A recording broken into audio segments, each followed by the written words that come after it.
17, 8세기 세계 판도는 어느 나라가 해상권을 쥐고 있느냐에 따라서 세계 질서가 달라졌습니다. 그래서 그 당시에 영국과 스페인을 중심으로 한 이 배를 가지고 전 세계를 지배했습니다. 그래서 무적 함대를 가지고 있는 스페인이라든지 넬슨 제독의 영국의 그 막강한 해군 군사력은 세계를 식민지화하는 데 부족함이 없었습니다. 그래서 아프리카나 심지어는 저 신대륙 아메리카, 미국을 차지하기 위해서 그들은 아낌없이 투자를 해서 배를 만들고 그 배에 많은 젊은이들을 태워서 그들을 그 미지의 세계에 보내서 자신들의 땅을 개척해 나가는데 최선을 다했습니다. 그러던 세계의 판도가 이제는 해상권이 아닌 공중을, 하늘을 누가 다스리고 통제하느냐에 따라서 제공권이라고 하죠. 그 세계의 판도는 달라졌습니다.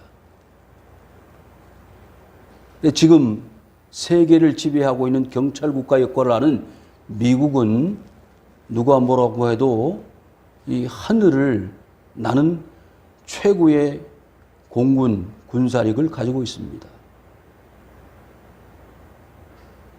그래서 레이더에 잡히지 않는 초음속 항공기 그리고 초특급 그 모든 무기들을 지금 개발해내고 있습니다. 따라서 옛날 러시아의 영광이 사라지고 새로운 G2의 이 중국이 미국을 바짝 뒤쫓고 있는데 미국의 기술력을 거의 다 따라잡고 있다. 그렇게 많은 사람들이 이구동성으로 말하는데, 자, 처음 말씀드렸던 이 해상을 중심으로 한 세계의 판도가 영국과 뭐 스페인을 중심으로 한 이런 나라의 중심이었다면 이제 새로운 미국과 중국이라는 세력이 세계를 지배하고 있다고 해도 과언이 아닙니다. 그런데 차이점은 뭐냐? 전반 부분은 기독교 국가들이 그 대세를 이루었습니다. 스페인, 영국, 그 외에 여러 유럽의 나라들이 해상권을 가지고 식민지를 만들고 그곳에 선교사들을 파송해서 교회들을 세웠습니다. 근데 오늘날 양상은 달라져서 미국이라는 나라가 아직까지도 세계를 선교하는 데 있어서 1등 국가는 사실이지만 그 반대로 막강한 힘을 가지고 있는 경제력을 나타내고 있는 중국이 그에 따라서 기독교 국가들을 무력화시키는 새로운 공산주의, 사회주의의 일변도로 많은 그 부작용들을 일으키고 있다고 해도 과언이 아닙니다. 심지어 중국 안에 많은 선교사들이 추방을 당하고 많은 교회들이 지금 십자가가 내려지고 불타고 폭파되어지고 이런 일들이 지금 다반사가 되어졌습니다. 그러니까 17, 8세기에 일어났던 신앙의 자유를 위해서 이 신대륙을 찾아갔던 청교도들이 있었다면 이제는 신앙의 자유를 위한 새로운 신앙운동, 개혁운동이 일어날 때가 되었다고 할 것입니다. 하나님은 위기 가운데에서 항상 하나님의 사람들을 불러냈습니다. 구별하셔서 따로 그들을 이끌어내시고 새로운 파라다이스, 새로운 하나님의 나라를 세워 가셨던 것입니다. 여러분, 지금 우리나라에도 많은 교회와 사회 간의 갈등과 그리고 부조화 속에 고통을 교회들이 당하고 있으며 신앙인들이 지금 혼란에 빠져 있습니다.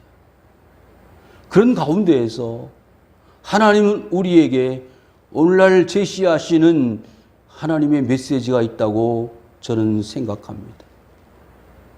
신앙의 순수성과 믿음의 본질을 가지고 최선을 다해서 하나님의 편에서 서서 그 진리와 말씀을 따르고자 하는 열망을 가진 자들을 찾아내신다.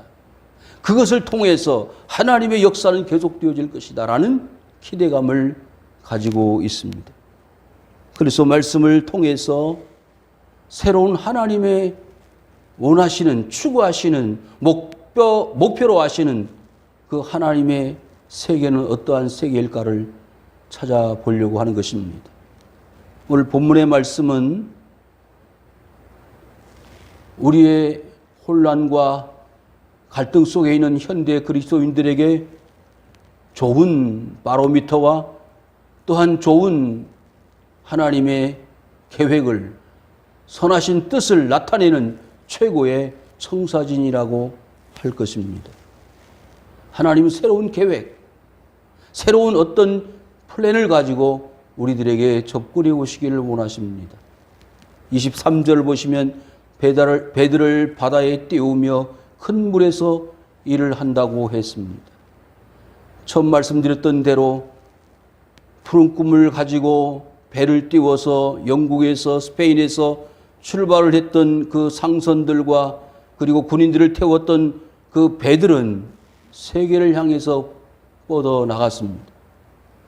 그래서 복음을 전하고 신문물을 전하여 그 어둡고 혼탁한 아프리카나 미지의 세계 그리고 어둠의 세계를 밝혔습니다.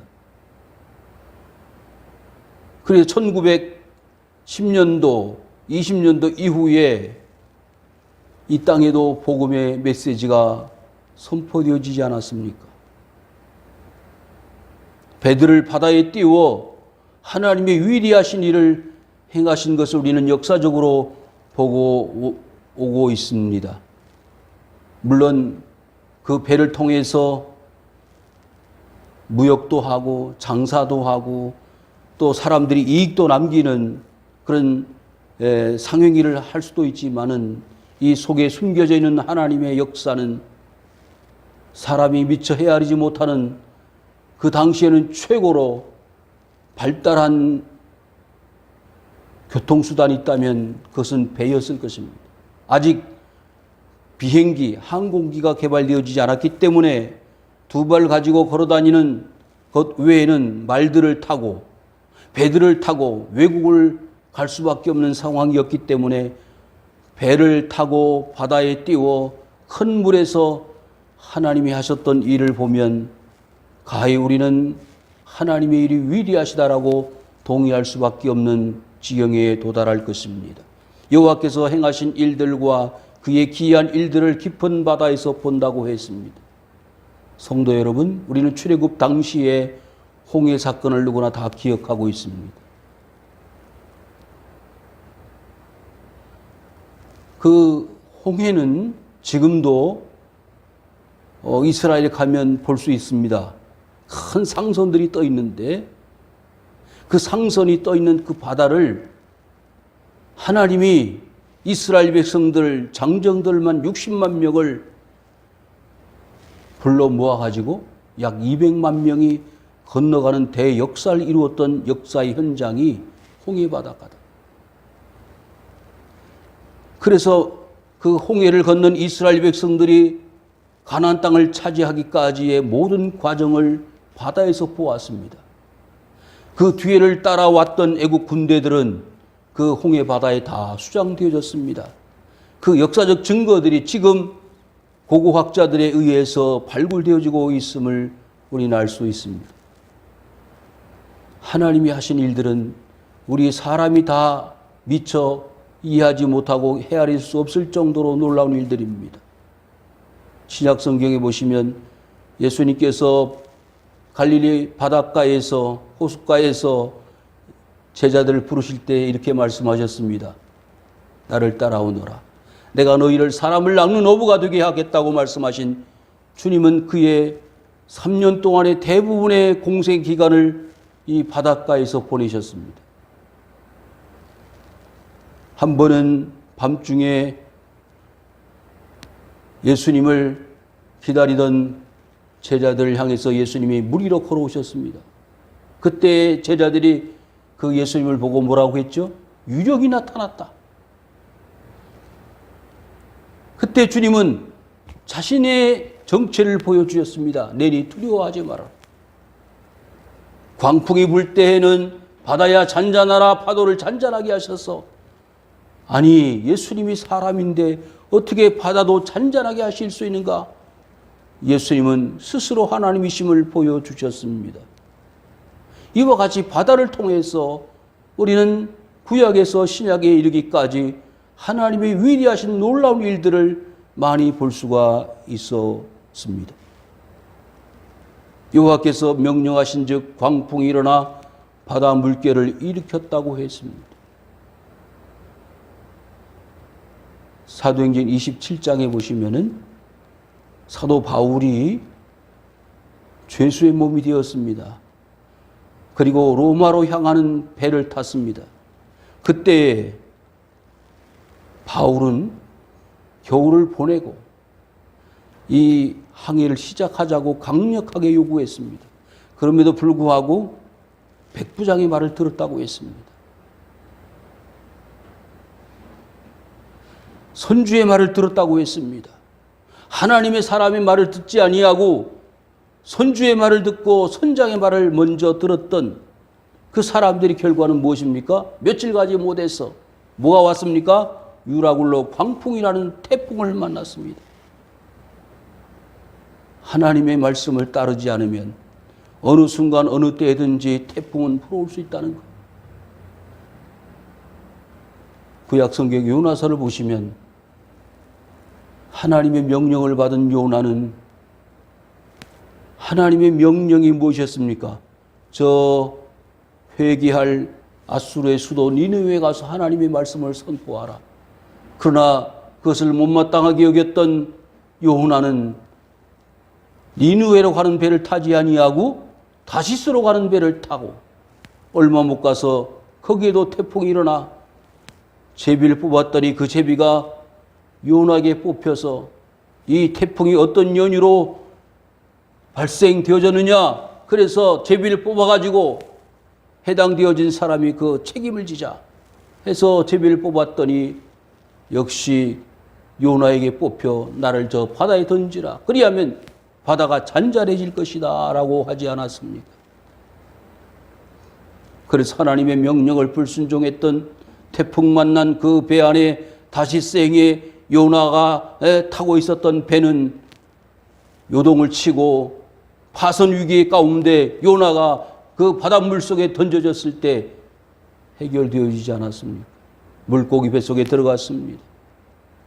그리고 3일 3야를 그 물고기 뱃속에서 하나님과 교통하고 기도하는 가운데 하나님의 뜻을 헤아리고 니느웨 성 앞에 그 바닷가에 요나는 토에 내쳐짐을 당하지 않았습니까?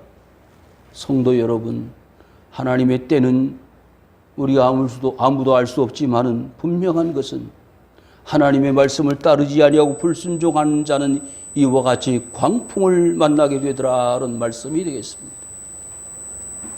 바다 물결을 일으킨다고 하셨습니다. 성도들이여, 지금 우리는 세상에 강력한 광풍으로 바다 물결이 일어나는 코로나19의 사태를 경험하고 있습니다.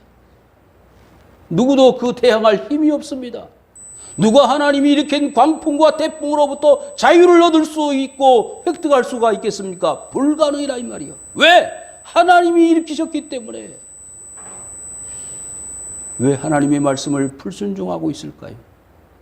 1910년도 이후에 소련에서부터 볼셰비키 혁명과 스탈린, 막스 레닌주의의 출현으로 인하여 세계는 기독교 국가와 대적하는 문화로 바꾸어졌습니다.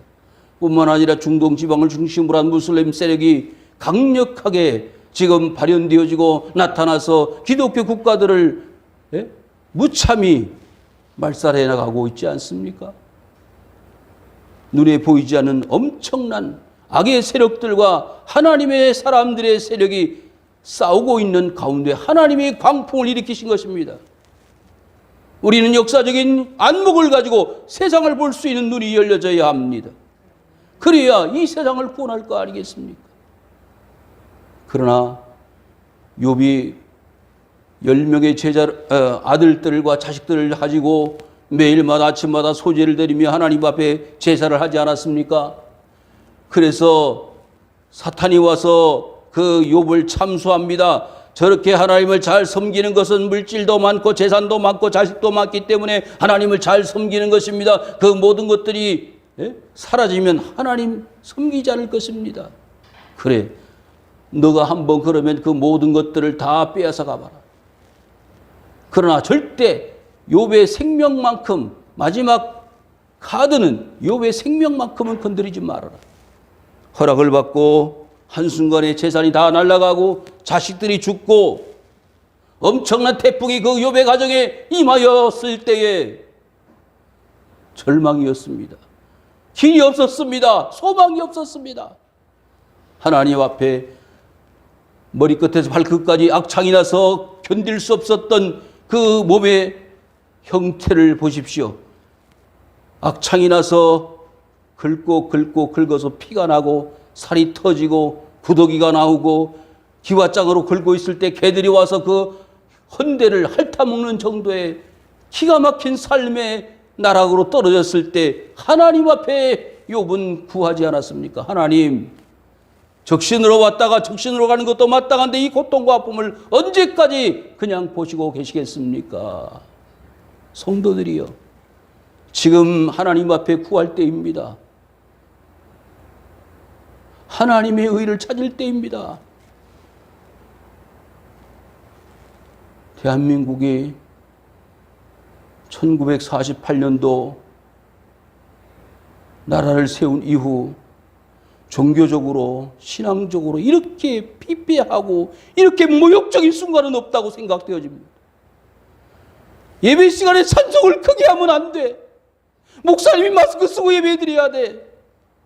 교회에서 식사를 하면 안 돼. 이런 이야기 들어본 적이 없었잖아요. 교회에 말할 수 없는 태풍이 불어오고 광풍이 불어오고 있음을 우리는 인식하면서도 하나님 앞에 구하지 않는다는 거예요. 하나님을 찾지 않는다는 거예요. 세상이 다 그런 거니까, 교회에서 확진자도 나오고 코로나 환자가 나왔으니까 어쩔 수 없지 않나. 여러분, 그렇게만 생각하시겠습니까? 그 책임이 누구한테 있어요? 그 이유가 누구한테 있어요? 나한테 있어요. 나한테 있어요. 바다 물결을 일으킨 이유가 무엇입니까? 그들이 하늘로 솟구쳤다가 깊은 곳으로 내려가나니 그 위험 때문에 그들의 영혼이 녹는도다 그랬어요. 여러분, 사도행전 27장을 한번 펴보실까요? 사도행전 27장, 조금 시간이 걸려도 사도행전 27장을 한번 볼까요? 이 말씀이 너무나도 실감나게 나타나 있는 말씀이 사도행전 27장, 지금 바울이 타고 있는 276명의 죄수들이 로마로 향하고 있는 배 안에 일어났던 일입니다. 27장 21절입니다. 여러 사람이 오래 먹지 못하였으며 바울이 가운데 서서 말하되 여러분이여 내 말을 듣고 글에 대해서 떠나지 아니하여 이 타격과 손상을 면하였더라면 좋을 뻔하였도다. 왜 이런 말을 하고 있는지 아세요? 19절 보십시오. 사흘째 되는 날에 배 기구를 그들의 손으로 내버리니라. 여러 날 동안 해가 해도 별도 보이지 아니하고 큰 풍랑이 그대로 있음에 구원의 여망마저 없어졌더라. 먹지도 못하고 캄캄한 그 바다에 태풍은 그대로 있고 모든 것을 배에서 다 내던져 바다에 던져버리고 길이 없습니다. 길이 없습니다. 하늘로 솟구쳤다가 깊은 곳으로 내려간다 그랬어요. 그들의 영혼이 녹는 것처럼 절망적인 순간입니다. 여기에 길이 어디에 있습니까? 이제는 배에 있는 모든 기구 다 버렸어요. 배가 깨어지든지 사람이 죽든지 파손이 되든지 이제는 그 길밖에 없지 않습니까?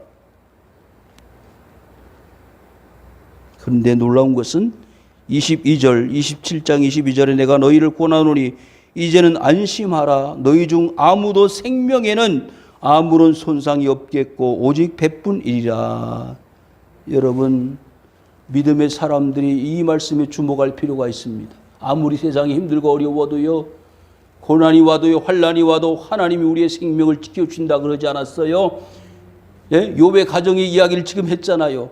그 욥의 가정의 모든 것들을 다 빼앗기고 다 날아가도 욥의 생명은 하나님이 지켜주셨잖아요. 그리고 마지막 순간에 욥이 갑절의 복으로 하나님이 회복해 주셨잖아요. 여러분, 우리가 이 코로나19의 환난을 잘 이겨내면 하나님은 갑절의 복으로 채워주실 줄 믿습니다. 여러분, 이 어려운 때에 나라의 정부의 모든 정책을 따르고 순종하는 건 마땅하나 불법을 행하는 것을 그대로 수용하고 받아들이면 안 되는 것입니다. 예배는 예배이고 하나님을 경외하는 것은 경외하는 것입니다. 구원의 여망마저 사라져버린 이 절망적인 순간에 하나님이 누구에게? 바울에게 나타나셨어요. 나타나셔서 뭐라 그랬어요? 내 영혼, 내 생명은 내가 지켜주겠다. 26절 이 말씀, 본문 말씀 보십시오. 영혼이 녹는도다. 여러분, 1986년도에 이북에서 의사 가족이 다 한꺼번에 월남을 해가지고 남한으로 들어온 탈북한 사람들이 있었습니다. 김만철 씨 가족인데요. 그분이 집사님이 되셨어요. 그래가지고 그분 간증을 제가 직접 들어봤어요. 그런데 간증을 듣다가 무슨 말씀을 했느냐면 이 시편 107편 26절을 자기가 직접 경험을 했다는 거예요. 어디에서? 북한에서 남한으로 넘어오는 배 안에서. 죽을 것 같았다는 거예요. 죽을 것 같았다. 그런데 그 어려운 가운데서 하나님이 자신들의 가정을 지켜주셨다는 거예요. 그런데 더 놀라운 사건이 있어요. 뭐냐? 교회를 다녔는데 교회 다닌 사람이 타락하더라 이거예요. 부패하더라 이거예요.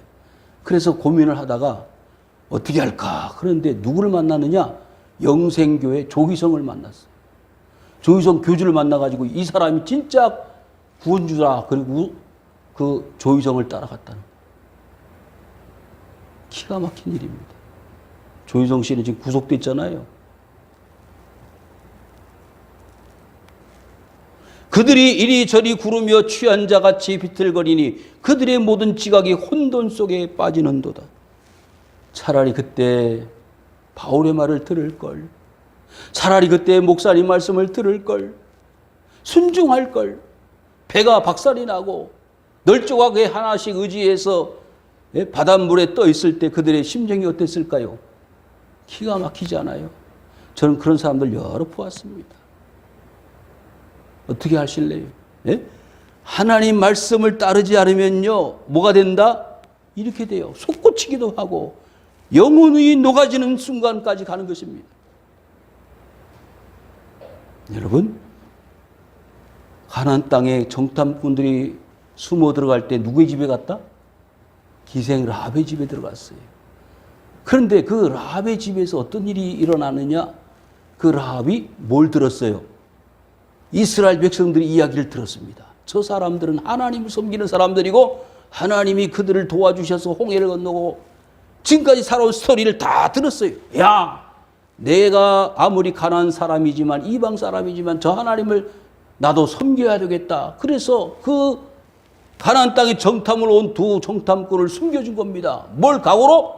죽을 각오로. 죽을 각오. 숨겨주었더니 약속을 했어요. 뭐라고?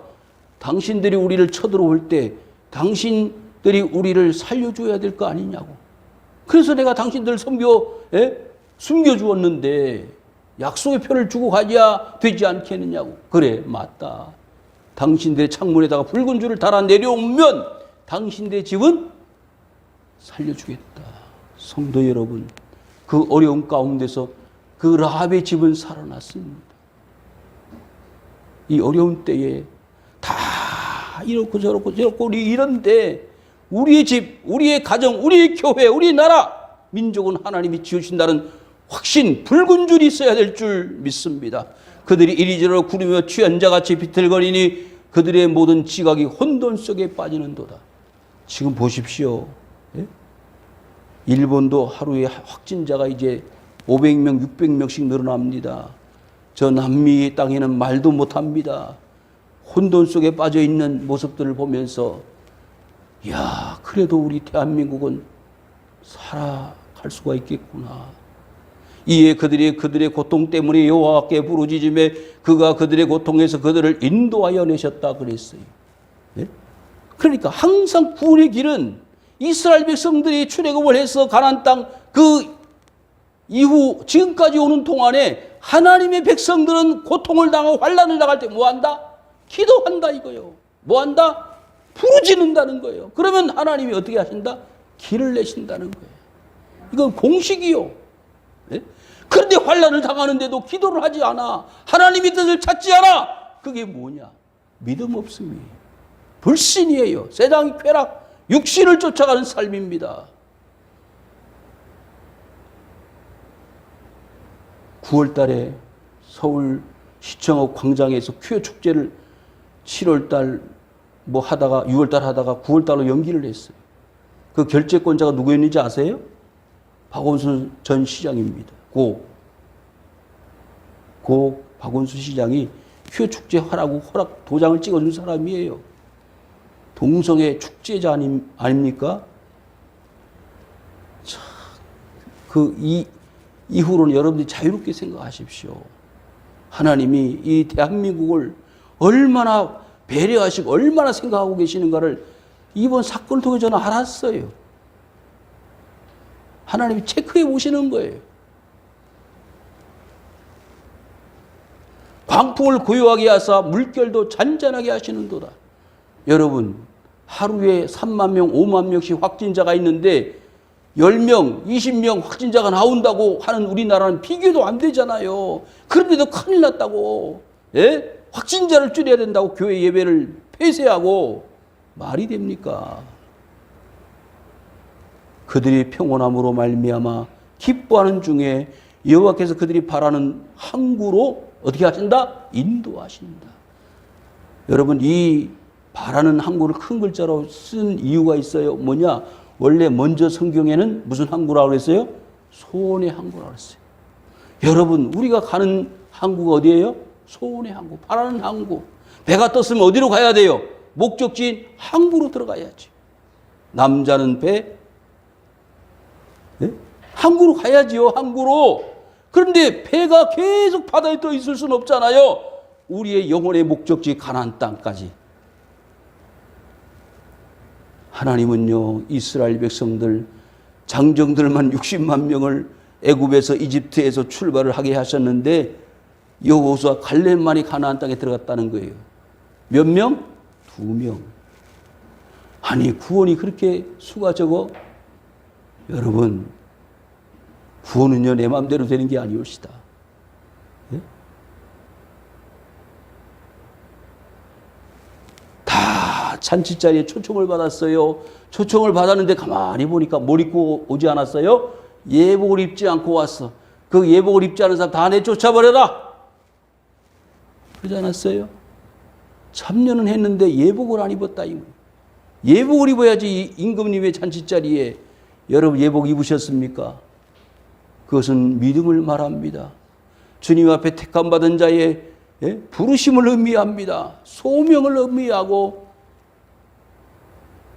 하나님이 구원하시기로 작정된 하나님의 백성으로서의 확증을 말합니다. 하나님께서 그와 같은 자들을 소원의 항구로 인도해 주시고 있는 줄로 믿습니다. 여호와의 인자하심과 인생에 행하신 기적으로 말미암아 그를 찬송할지로다. 네? 여러분, 오늘 말씀 23절부터 마지막 절까지 보니까 어떤 생각이 들어요? 아, 역사는 똑같구나. 역사는 똑같아요. 노아 시대나 아브라함의 시대나 욥의 시대나 오늘 이 시편을 기록한 시편 기자의 생애나 오늘날 우리가 사는 시대나 뭐는 분다? 태풍은 불어요. 태풍을 부는데 하나님이 그 태풍을 고요하게 하시고 잔잔하게 하셔서 평온함으로 소원의 항구로 바람 항구로 이끌어주시는 삶이 있더라 이 말이요. 그런데 그것을 마다하고 솟구쳤다가 바닷속에 빠져가지고 깊은 수렁에 빠져서 구원함을 받지 못하는 불쌍한 백성들이 있다는 거예요.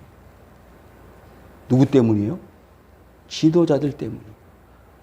지도자들이 어리석고 무지한 사람들은 죽는 거예요. 그래서 세상의 지도자들도 중요하지만 뭔 지도자? 영혼의 지도자들이 깨어 있어야 되는 거예요.